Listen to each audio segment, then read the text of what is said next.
Bakri, oh Bakri, Jiwasraya dan terkuaknya kebusukan pemerintah saat era SBY. Tersangka baru dalam perkara dugaan tindak pidana korupsi penyalahgunaan keuangan di PT Asuransi Jiwasraya. Penetapan tersangka tersebut yang pertama terhadap 13 korporasi atau di dalam peraturan otoritas jasa keuangan disebut manajer investasi. Kita akan minta aparat penegak hukum melakukan penanganannya sesuai dengan peraturan perundang-undangan, dan tentu dalam hal ini semua data yang diperoleh dan dilakukan untuk penegakan hukum akan kami sampaikan kepada mulai dari kepolisian, kejaksaan, dan bahkan KPK tadi dimintakan. Jadi kita juga akan bekerja sama supaya ini juga memberikan signal yang jelas dan tegas bahwa pemerintah dan DPR akan bersama-sama untuk tidak melindungi mereka yang melakukan kejahatan. Kami dapat konstruksi hukumnya sudah dibuat dan kemudian tersangkanya sudah ditetapkan, dan kemudian dari situ kemudian kami lihat kira-kira bagaimana, dan kami dukung konstruksi hukumnya. Oke, kami lihat, dan kemudian perbuatan melawan hukumnya, kalau niat jahatnya kan merupakan wewenang dari aparat penegak hukum. Dari situ kemudian kami rilis perhitungan kerugian negara dan pihak-pihak yang terlibat di dalamnya. Jadi jangan sampai enggak. Jadi kami jadi nggak ada istilah kami melindungi gimana ceritanya melindungi. Dan tolong maaf, di sini kami Kementerian BUMN dan seluruh direksi Komisaris Jiwasraya kita berbuat yang terbaik mencari solusi yang ini sebenarnya sudah menjadi problem jauh sebelum kami memimpin. Kita ini bukan bagian yang korupsi, justru kita memperbaiki bagaimana penipuan-penipuan yang ada di Jiwasraya ini kita harus stop.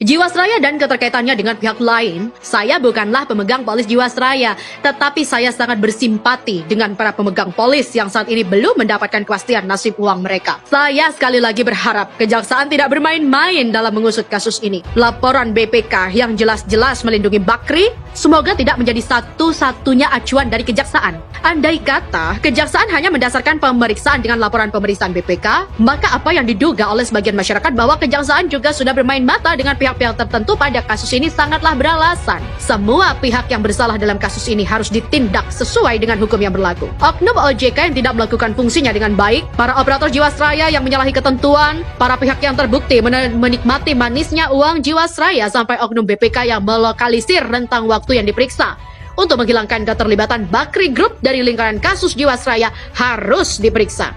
Mari kita mengkonstruksikan keterlibatan Bakri dalam kasus Jiwasraya sesuai dengan berita yang beredar. Saya juga mendapat tambahan cerita dari seorang mantan eksekutif Bakri yang sangat mengetahui gerak langkah Bakri Group. Pada tahun 2004, Bakri Group melakukan gadai saham atau biasa disebut dengan repo ke Jiwasraya. Repure Cash Agreement atau repo adalah transaksi penjualan instrumen efek antara dua pihak yang diikuti dengan perjanjian, di mana pada tanggal yang telah ditentukan akan dilaksanakan pembelian kembali atas efek yang sama dengan harga tertentu yang telah disepakati. Mungkin ada yang bertanya, kok Jiwasraya mau menerima repo saham Bakri Group? Faktor utama menurut saya adalah karena saat itu Abu Rizal Bakri adalah Menteri Koordinator Perekonomian pada Kabinet Bersatu pimpinan Presiden Susilo Bambang Yudhoyono dan Yusuf Kala. Seperti juga bagaimana secara mengejutkan Bakri Telepon bisa menenangkan tender SLI pada tahun 2007. Departemen Komunikasi dan Informatika memilih Bakri Telkom dalam seleksi tender sambungan langsung internasional atau LSI, sehingga menyingkirkan dua pesaing utama Bakri Telkom, PT Excelcomindo Pratama atau XL dan PT Natrindo Telepon Seluler atau NTS. Hal ini menimbulkan pertanyaan, karena Bakri Telkom dianggap belum mampu memenuhi persyaratan menjadi operator SLI dari segi kesiapan infrastruktur. Sepertinya pada masa Presiden SBY, ada kafling-kafling bisnis yang dibagikan kepada para kroninya.